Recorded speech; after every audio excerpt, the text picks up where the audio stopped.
Dee, Sandra. hey lady. Oh, you're looking Hello there. so good and so ready. And I'm ready for this conversation. We are going to jump right in.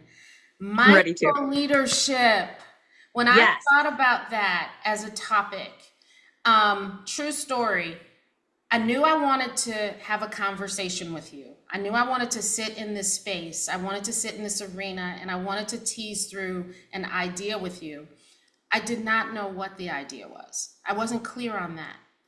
I go flipping through LinkedIn just one day, and up pops your long little Listen. dissertation. And I said, this is it. This is the assignment. This is the assignment. Because we live in this space right now where everyone's talking about mindful this, mindful that, eating, Yes. drinking, da da da da da. I've yet to have anyone really take charge in unpacking this notion of the intersection of mindfulness and leadership. And when I saw you dare to be different and go there, I was like, this is it. This is why. So, what is mindful leadership? So, interestingly enough, and first of all, Chandra, thank you for having me. It is a pleasure to be here. And I won't go off on my soliloquies around why and how long I've just admired your presence and your leadership. Thank you. And so, literally, since you sent me the title, right? I know we had been working for a while, like kind of thinking, like, how do we catch up? And so, I love how God works, though, right? How He never lets us get in the way of what He has prepared. And so, mindful leadership is so powerful to me because it's something that I've had to live my way into. I personally I don't consider myself a mindfulness guru or expert. In fact, when people ask, what do I do? I say I'm in the people business. And if you want more detail, I say things like, hey, I'm a certified behavioral specialist. But when it comes to mindful leadership, here's my personal definition of mindful leadership. That mindful leadership is about showing up in presence and purpose and not performance. Ooh, wow. It is about honestly starting at the space of self leadership into self mastery, Mhm. which goes against Yes, it does. everything that we have been and are taught and are encouraged to do in the organizational space. Yes. Um, and I, And it when comes I, even from going from college, like this yes, being graduation season. When you yes, graduate with the degree and the thing, you're yes, told go launch and be great and prove to the world that you are the best at the thing. yes, And what you're yes, saying to our young graduates that are listening to us is yes, yes, and yes, and more. So for me, I feel it's a way that I get to bring humans back home to themselves, not abandoning what they've been taught, but integrating it, but not allowing it to be in the driver's seat of their life, tell me more but about letting that. their Tell, core. yeah, tell me more about that because this is good. So, so you hit a really good point around how we've been taught that way since school. Truth be told, we've been taught that even before then, right? So I grew up being raised by a single Black mother and her parents, and I've lived with her parents my entire life, right? Her parents were in their second stage of life. Pastors, Pentecostal pastors at that, of a very large church in Brooklyn, New York. Shout out to Brooklyn. All right, all right. Um, That's where Zoe is. Oh, should I say that? Didn't say it.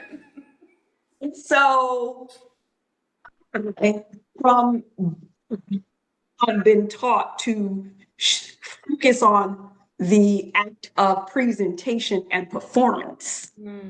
but it was all within good intention, Hmm. right? And so while I was being raised, I was taught about myself, but I was also taught how I'm supposed to show up.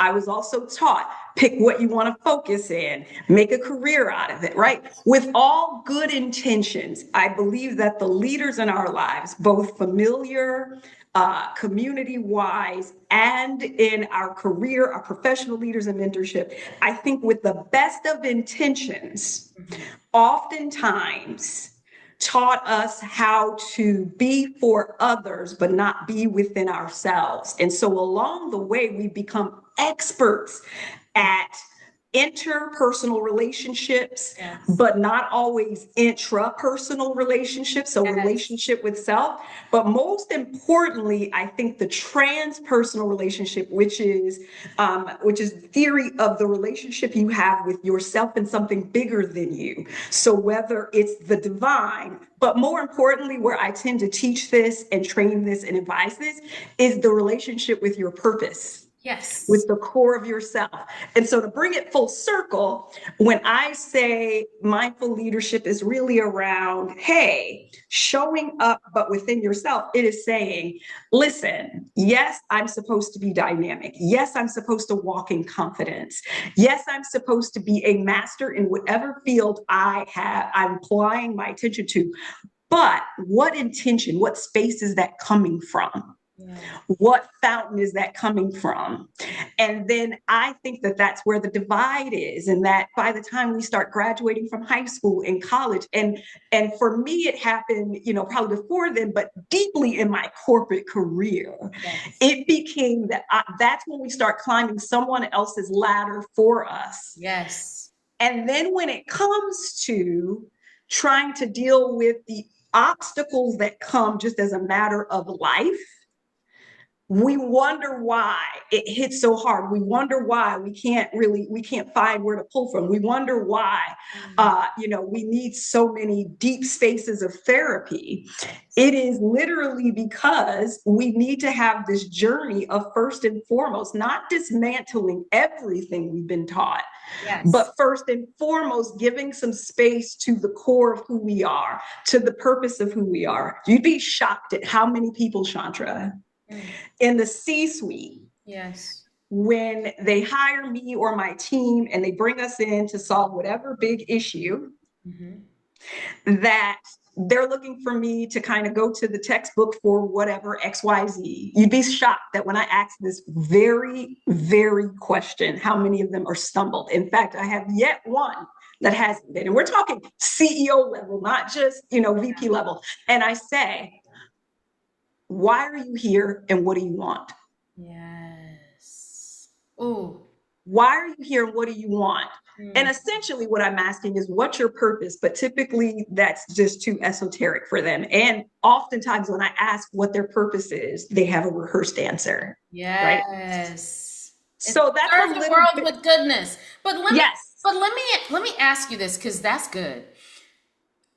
I think that what you're saying at the root is, are we cultivating leaders that really know how to sit in themselves, yes, and sit still to almost soak up who you've become?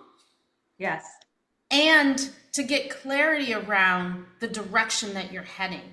I think too few leaders, self-included at times, really take the space to do that, because it's coming faster, it's getting louder, we're doing. And without that compass, to your point, what are you springing forth? What are you springing from? And why is someone going to want to follow that aroma? Think about this. How often in our lives have we been taught the mastery, the focus, the priority, the urgency, the criticality of having a relationship and working on the relationship with ourself? Not often. And for self's sake. Typically when it's encouraged, it's only so that we can correct something, right? You need to sit with yourself and think about your consequences. You need to sit with yourself and think about your plan, but it's always for the purpose of something else.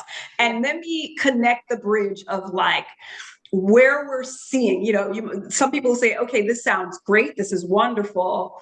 But what's the risk? What is it that you're solving? What are you helping people solve? We are in a space, right, where I believe the statistics recently have been that something like 70% of Americans are not happy Hmm. working. Yeah. That the corporate culture, right, organization, because it's not just corporate. Here's the challenge.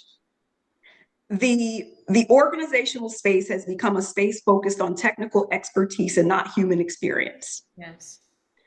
Post COVID, we have become a humanity of individuals that are now sensitized. Mm. We woke up, if you will.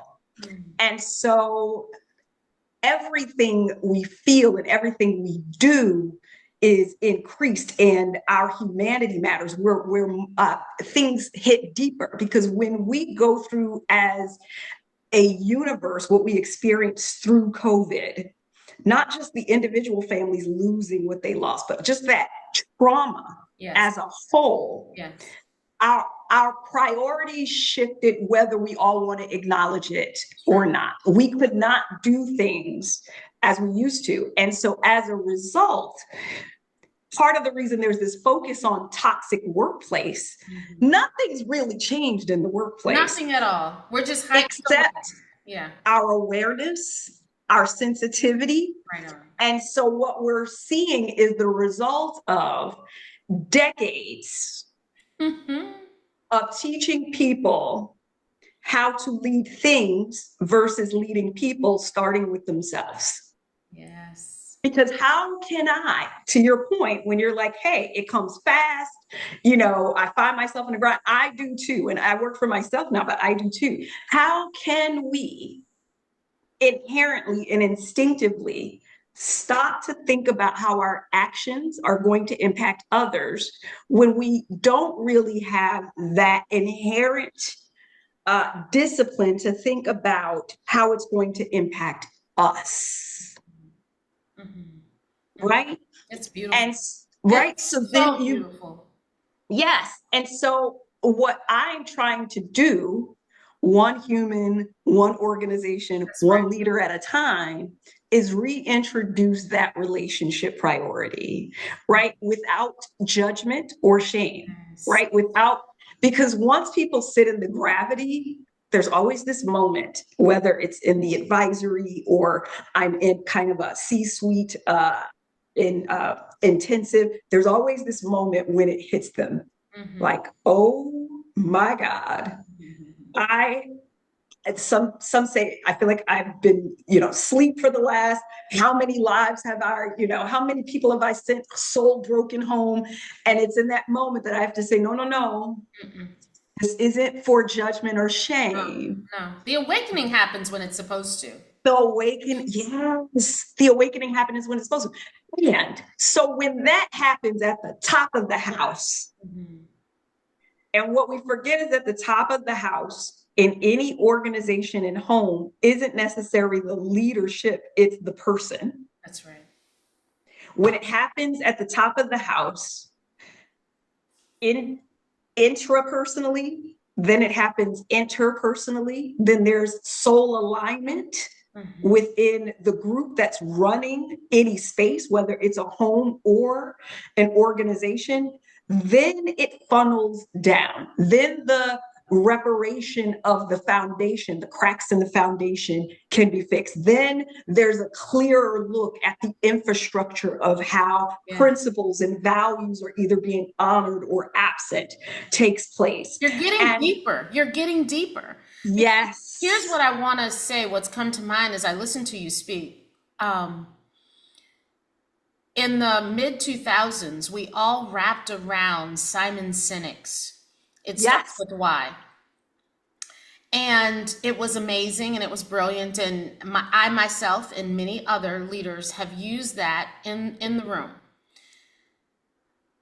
The thing that I think really hits me is that Simon was addressing the institutional components. What you're driving us and pushing us to think about bigger as leaders responsible for people is the humanness of the whole thing.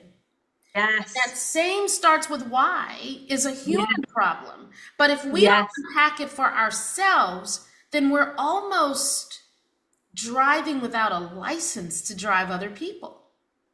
Mm, What happens when you're driving A without a license or going 180 miles per hour, even if you're wow. good at it, right? How many things do you miss? What are all of the risks, right? If anybody's driving 180 miles per hour. Yes. And that really is the challenge, right? We're all driving 180 miles per hour without the licensure, but you're hitting it dead on the nose.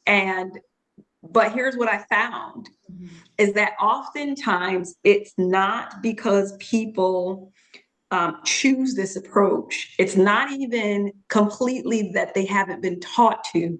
It's that underneath all the good, at the core of it, Yeah. is that there isn't a self sense of value that they deserve it.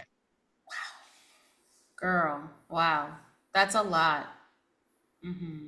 Most of our A lot. confident leaders Yeah. are walking around still trying to prove something Yeah. to someone That else. part. That And part. that's where the performance comes in. That is. That's when it becomes more focused on what things look like than how things feel. That's when what you decide to make your studies in and get your degree in, or what promotions you pursue, Yes. become more about a master plan connected to some subconscious seed Yes. sown through God knows when, Yes. versus even entertaining the idea that you are valuable enough, Yes. you are good enough, that what you really want and who you really are is always more than enough. And it will give you the life of your dreams. And it is even profitable. Honestly, mic drop. Really. Mic drop. Because what you have just packed there, I mean, I just really hope people are. This is going to be one people are going to listen to twice. You're going to have to in order to catch it all, because there is so much depth in every single sentence and statement. And I believe that it has the power to unleash the thing, because I believe that some of the most popular platforms and apps have become successful and built upon this notion of the more M, the B's, the A's, the J, the D's, the M, the S, Yes. the A's. I can keep going. The more you Yes. add, the more influential you are. And when I think about these spaces, I can say kind of around 2020, when things started to slow down and stop, and you really just tapped into how you feel about so many things. There's goodness in these spaces, do not get me wrong. However, I began to see that who I was showing up as was always waving my own flag of another letter or alphabet or another accomplishment. And it didn't sit well with me, because in my quiet moments, in my quiet space, I know that no matter what it is externally, I'm needing and requiring the work to be done internally. And when I don't do it internally, it is a mess externally, right? Um, so I love you saying that, because I really want people to, I really want us all, whether we are coming up in our career, whether we have the privilege of impacting lives and people, I want us to appreciate that you cannot you cannot be as impactful as you will be or intended to be if you don't take care of the own gook in your own trunk. And that's what I hear from you. The quintessential definition of self leadership, Yeah. which leads to self mastery, which leads to mindful leadership. And when people like you lean into that, as it's clear that you have, then what they find themselves, what I call, is at the pinnacle of mindful leadership, which becomes conscious leadership. Mm. That's when you start, when you move from just leading things to cultivating ecosystems of change Yeah. and impact. Yeah. And that is exactly what this platform is doing, right? And so as you have kind of taken that banner of, okay, you know what? I'm listening to self. Number one, it started with you giving yourself space to hear yourself. Oftentimes, people will It's ask scary, me, girl. It's scary. it's so scary. And what people don't always understand, for those who are aware, right? Those who kind of have awakened, what they may be experiencing. I might speak specifically to those people right now. Yeah. They've had the awakening. They've started leaning into self. They've applied that. They're trying to figure out why in this phase it's feeling like it isn't enough. It's not that it isn't enough. It's that you're at the next level of it. Yeah. It's that you're at the next season. And simply just like our school system, the topics don't change. Nope. Nothing Right? changes, really. Nothing changes.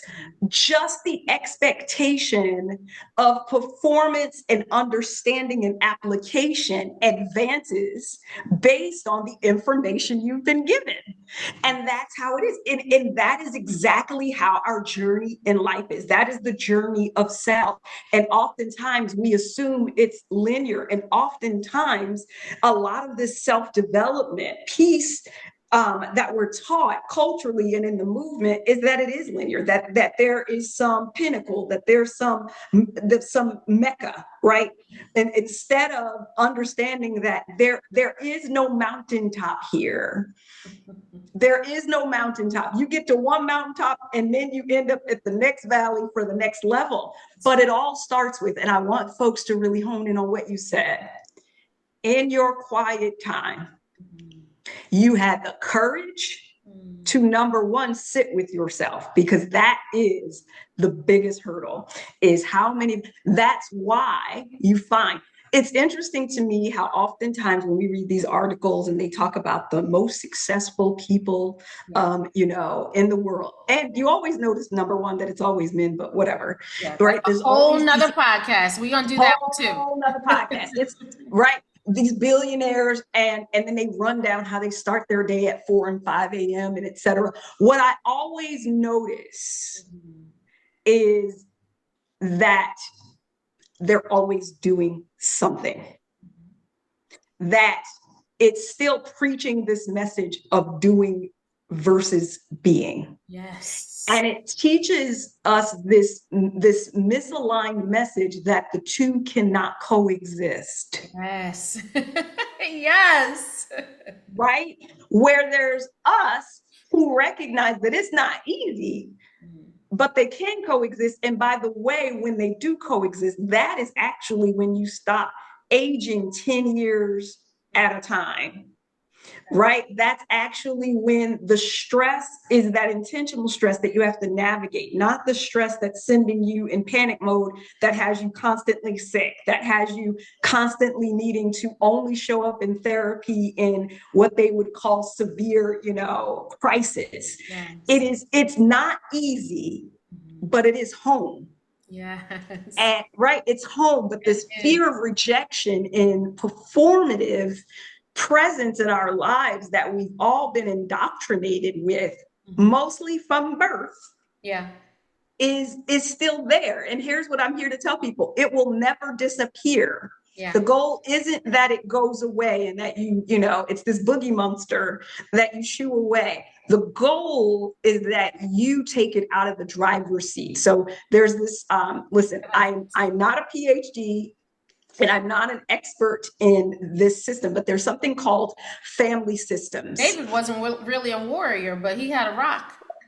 See, okay. There is a study called family systems.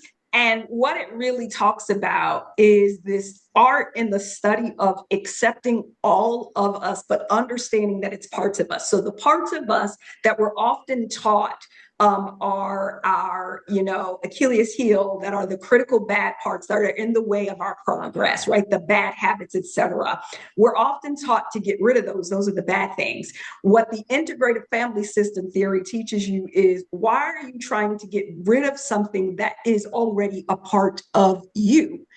And instead of it, why don't you take space and time to understand what it is that it's there, name the thing, and reposition its role in your life, Wow. right? Mm-hmm. So for me, I'll give an example. So Yeah, break um, that I down. I have an interesting career story, et cetera. I won't bore people with all the details, but I ended up in the banking industry. Okay. And I ended up in the banking industry, and I ended up being a branch manager after leading call centers for a number of years. And my goal when I got there, I promise you, literally was like, I am going to be a regional leader. I'm going to be a VP. Listen, okay, didn't have banking experience 101, okay? Couldn't tell you what an FDI or C was, but I wanted to be the regional leader, okay? Yes. So, okay, so fast forward, it does happen. And there's a beautiful testimony to that, but that's not the point of this story. I continue to move through that. I eventually get on the corporate side of banking. What I will tell you is that who I became as a professional was completely built on all of the judgments that were given to me about how I was showing up. Okay. Mm-hmm. It was the very tone deaf executive white female leader telling me, I'm not really sure how you got here. But these slides don't look good enough. Okay, we talk about rondelles being out of place by 2 millimeters, right? Uh, It was the person who was supposed to be my mentor who told me after a panel that I got significant praise on, I'm sorry, did I hear you say ax instead of ask last night? wow. Right. I It love that is, you're bringing in the cultural nuances because these are real. These they're these are real. stories that everyone needs to know about. It was Well, can I add developed. one? Can I add one? Yes, please. This is me adding one to your story. It is the colleague coming into my office and giving me a compliment of my attire and then asking, which J.C. Penney do I get that from? Now, the point is, there are all sorts of assumptions in there. And there's Yes. nothing wrong with J.C. Penney. Trust and Nothing. believe. There's nothing wrong with it. My point is, though, when you start a question by pigeonholing the recipient of the question to what the answer must live within, Yes. bringing in biases that are Yes. inappropriate. And that is your point, right? You're bringing in Yes. biases that are inappropriate. Okay, keep going, because I had to add one. No. And that is, listen, I'm glad you added that in, because yes, pile that on, compound it 500 times. I'll add one more and then I'll bottle in like what I'm trying to say here. It is the experience that I had, and it still chokes me up. And honey, I've been in therapy over this one for a long time. So it's not like I'm not working on it. It is them telling me and assigning me and saying, she's the affluent market girl, and assigning me to statewide regions to lead for banking systems and networks that are affluent. And typically in banking, the people who lead the branches in a neighborhood are normally residents of that neighborhood. Of So course. a lot of affluent leaders, Mm-hmm.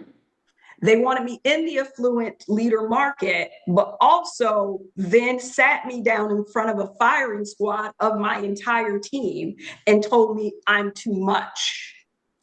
I'm too harsh. I believe I was told I'm like a bull in a china shop. Yes, so we get She that. doesn't belong here. If only she were a little more less. If only she were a little more humble. I should also add that at that point in time, and I'm not making this just about race, but you get my point. Absolutely. None of my direct reports were of diversity other than gender. Yes. And and for me, that never was a big thing. And in fact, I probably was a little aloof to it because I was raised to be so culturally hybrid and right. I Yes. was raised, You were and raised so in the church. I mean, I was come one, raised, come all. I was raised So in the your church. foundation was like, what's happening? Yes, I was raised in the church, and not only was I raised in the church, right? I shared it was second career for my grandparents. So our ministry and family businesses were in Brooklyn, Yes. but our home was in Long Island. And Yes. so I literally lived two worlds. Yes. But here's 100%. no, go right ahead. Right, 100%. Here's the thing though. So all of that happens to us. And because we're resilient, Yes. we take it, we learn, it impacts us however we impact us. But what it does is it adds to the bucket in us that's already been subconsciously inside saying perfectionism. And we think about family systems as little bubbles in our lives. It already adds into the notion of look like something other than what you want to authentically look like, show up. How Deirdre, then does that come back to mindful leadership? Because for every person who's experienced anything like this and their own versions of that, Yes. Yes. that becomes the playbook by which they determine their destiny, their actions, their decisions, their value, and their worth. And so it becomes very difficult if you are leading others, spaces and places, including yourself, from a space of what other people told you to be, that, by the way, wasn't correct and didn't come from their healthy place, because normally they're saying it to you because they're triggered by you and their own junk. There's nothing human centric. There's nothing self-valuable that is going to pour out of that. And then what happens is you start looking at other people, places, and things and saying, listen, nobody considered me. They'll be all right. They have to pay their dues. Oh, their feelings are hurt. You stop thinking about what people need, what is distinction. But more importantly, you stop to pause and say, does this align with who I am and what I want? Does this? And so you're empty, because the only way we get filled and fueled is by when we're aligned and soul aligned to anything and all things in life. So you're not getting poured into. And so now you're searching. And the only thing you can search for is satisfaction, worthiness, and you're going about it by every way you've been taught indirectly, which is what other people have taught you to do. So you lean on that thing that everybody else is saying, relationship to everybody but yourself. Yes. And we don't realize we have a literally organizational system being governed, directed, set by a bunch of wounded, unrealized dreams, hurt, devalued human beings who are leading from that place. And that's for homes, that's corporate environments, nonprofit environments, it is churches. Yes, it is. It is social organizations, it's sororities, it's fraternities. All of it. All of the above. And my goal in life, just to kind of ground it, is if I can just get each human that I engage with to recognize their value, to pause and even acknowledge, not even their worth, not even their worth yet, but acknowledge what they really want. Yes. Yes. then the ripple effect for that, Mm. because I'm not here for the whole journey typically. I'm normally here, normally when I engage with my clients, it is at that point where they're hitting ceilings and wall and they can't figure out. They're normally in crisis, Yes. whether it's organizational or individual. Normally, if a leader calls me to come and help his org, everything he tells me is symptomatic. He or she doesn't know it's symptomatic, right? So they'll say things like, we can't seem to align on our strategic direction, or there are all of these, team dynamic issues happening and I need my team to align. So we're seeing the issue between, engagement, service, etc. When I hear that, I immediately know symptom, symptom, symptom, not root, root, root. Yeah. And so they never call me because they're not in trouble. And when I come, the first thing that I need to do is get the team and or the individual first to even stop and understand. I said, forget what the data says, forget what your goals are. What do you want? It normally takes us 6 hours But get to in an what you really intensive. want. Like, not what you think you want. What do you really want? And what do you want? Mm-hmm. And you'd be shocked at how many of these very successful people they become almost adolescent like and even scared to say, like, should I say it out loud? Like, Wow. right? And that's always the seed. And then normally that goes from us getting clear to what they want, to understanding that they've been robbing themselves of value, to understanding, right, the intra, and transpersonal relationship dynamic, and helping them understand the framework of conscious leadership and how it starts at mindful leadership.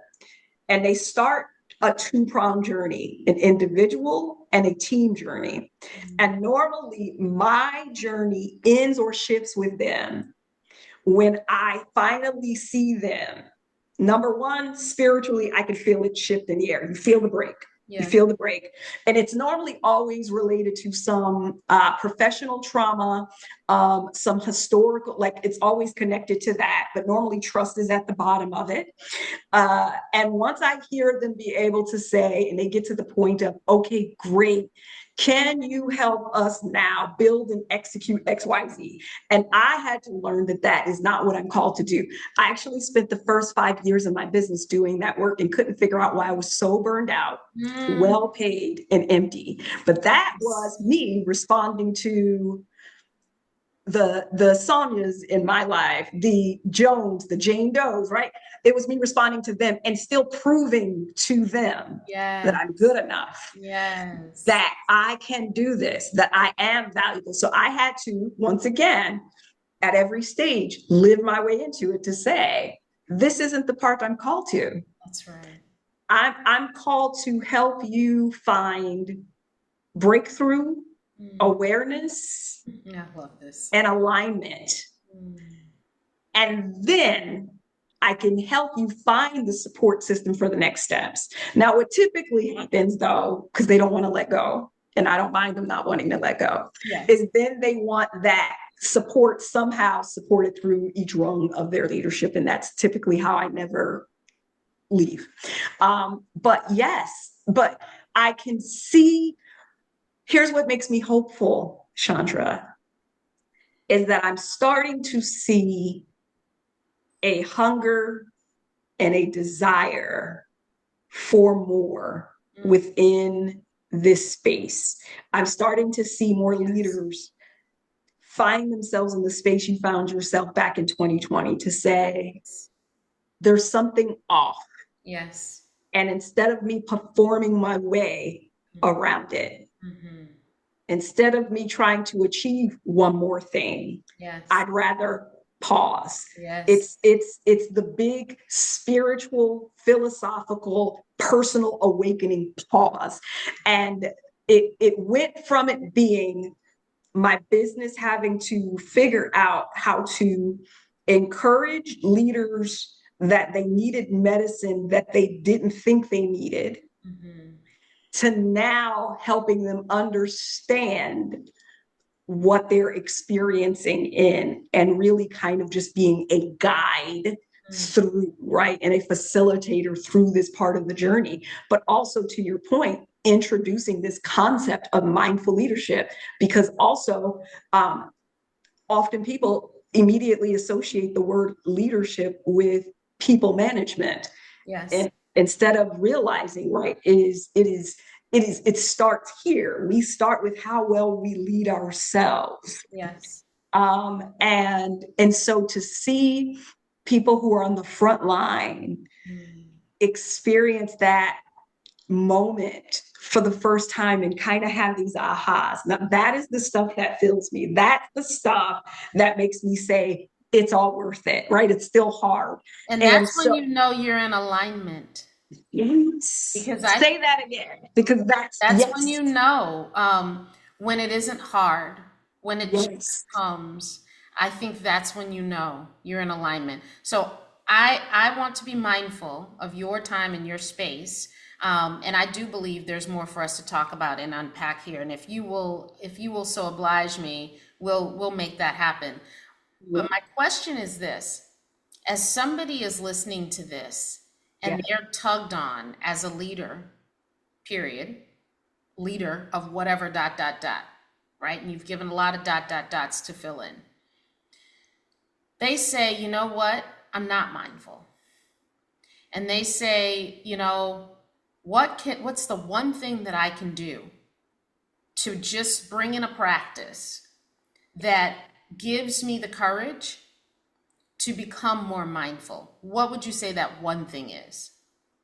I'd say the number one thing is to create some type of daily regimen that allows you to be still long enough to hear yourself. Come on, 20. And that doesn't have to be yoga, but it can be. It doesn't have to be meditation, but it can be, right? It can literally be, and this is I'm glad you asked this question, because when I'm dealing with teams like that, the first assignment I give them is just 5 minutes to set their clock for 5 minutes a day. They can pick if it's first thing in the morning, lunchtime, or end of day, but they have to do it 5 minutes where they set the clock to do anything they want that allows them to just be still.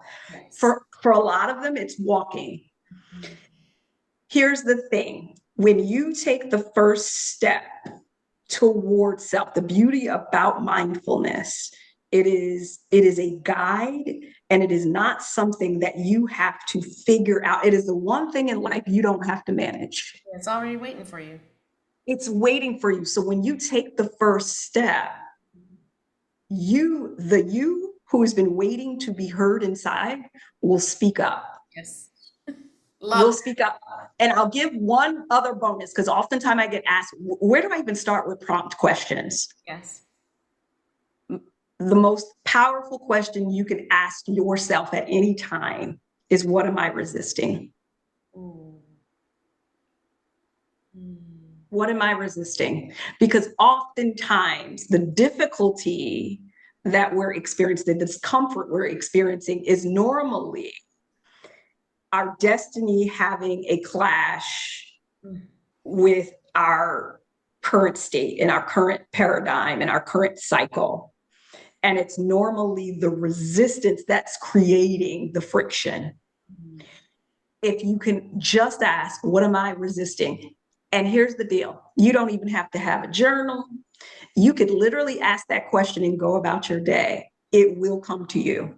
That's the most powerful question we can ask at any stage in our lives. I love that. All right, we're going to switch to rapid fire because I want people to know you a little bit more. What's a dream project you haven't started yet? Rapid fire. Oh, First to your mind. What's a dream project?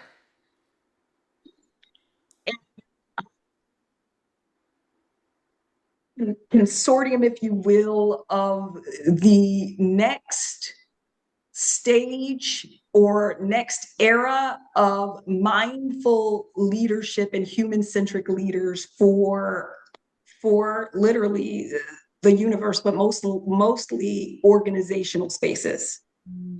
Okay. Are you a planner or a go with the flow type? Planner. But I can be flexible, but I'm definitely a planner. And then this last one, inbox zero. Is that a dream or reality? Big dream that I'm also aware of will never happen. Ah! Okay. But if we can at least get to the appropriate folders, I will feel like I'm in holiday. Okay. So yes, I'd actually have a little shame around if anyone looks at my inbox on my text or my email. It's too much. It's too much. This is It's all coming. too much.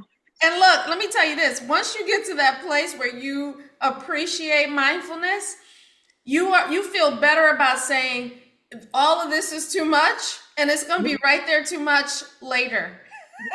Listen, I'm the queen of let me star this. And in my planning, I will Yes. calendar out time to look at star emails.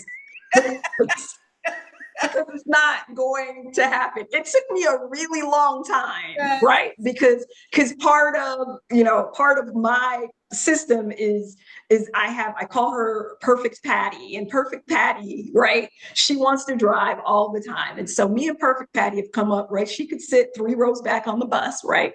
But Perfect Patty, I had to tell Perfect Patty, listen, we're not gonna get through all these emails, and if somebody emails me and says, hey, just pulling this back up in front for you, that's okay. That's okay. It's okay. Because most of the time it will recircle. All right, look, Yes. I need to tell you, you are just a blessing. I think the work that you're doing is worthy work. Keep Uh, doing it, keep going. Thank you for the flowers that you offered me. I tell my kids all the time, you don't know who you're impacting. Show up, do everything like you do anything, and make sure uh, that everything you do with the focus on excellence and impacting another person in the way that yes. you've been anointed and ordained to do. That is the sauce. You're the best. I just have so much love that I'm sending your way. Thank you. God, thank you received, and thank you for this platform. Thank you for your voice. I don't know if you are aware of how impactful it is for someone like yourself with all of your ABCDEFGs, right? With your clear. I met you years ago, and one thing that's always stood out to me is this clear, inherent presence of excellence, right? It doesn't appear as something that you set as a standard or a goal. It just is who you are, right? It is what you ooze. Praise I God. don't know if you understand the impact of someone like you creating this platform, Praise God. having these conversations to let individuals at every level understand that authenticity, grace, and excellence can all be integrated and coexist. Wow. I receive it and I thank you. Thank you. Likewise, thank you for having me. Can't wait. I don't know what God has in store, but I'm excited and I'm already signed up. All right, let's go. See you later. See you soon. Talk to you soon.